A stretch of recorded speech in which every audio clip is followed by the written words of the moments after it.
నేను 100కు 100% నాకున్న అనుభవంతో చెప్తా ఉన్నా. మనం ఏం పెద్ద గొడవలు బట్టి కొట్టేది లేదు, గడపలు బట్టి తవ్వేది లేదు. పార్టీని పెట్టుకొని ఉంటే చాలు, టార్చ్ లైట్ పెట్టుకొని ఉరికెత్తారు మళ్ళీ మన దగ్గరికి. ఎక్కడికి పోతేరా నాయన అని చెప్పి ఆటోమేటిక్గా జరుగుతుంది. ఇవాళ రేపు ప్రజలు మున్పటి లెక్క గొర్రెల లెక్క లేరు.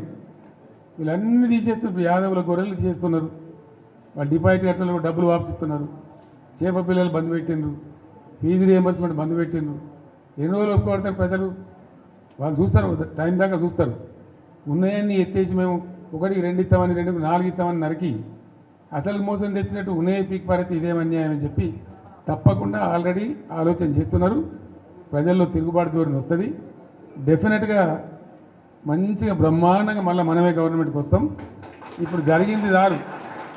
ప్రజలకు ఏమైందంటే అక్కడక్కడ ఇప్పుడు వస్తున్న అనుభవాలు కఠినంగా ఉన్నాయి. ఇక చాలనుకుంటారు. మళ్ళీ తప్పిపోయి కూడా కాంగ్రెస్కి ఏతరా బాబు అనేటువంటి అభిప్రాయానికి వస్తారు. కాబట్టి మనకి ఏం ఇబ్బంది లేదు. ఇప్పటిదాకా జరిగింది కూడా బీఆర్ఎస్ విజయగాథనే. ఈ పీరియడ్లో కూడా మనం పనిచేస్తూ ఉండాలా, తోచినంతలో ప్రజలు ఎంబడి ఉండాలా, ప్రజల సమస్యలలో వాళ్ళు ఎంబడి ఉండి పోరాటం చేయాలా. మీకు ఏదైనా మంచి చెడ్డ అయితే పార్టీ చూసుకుంటుంది, పార్టీ మీకు అండదండగా ఉంటుంది.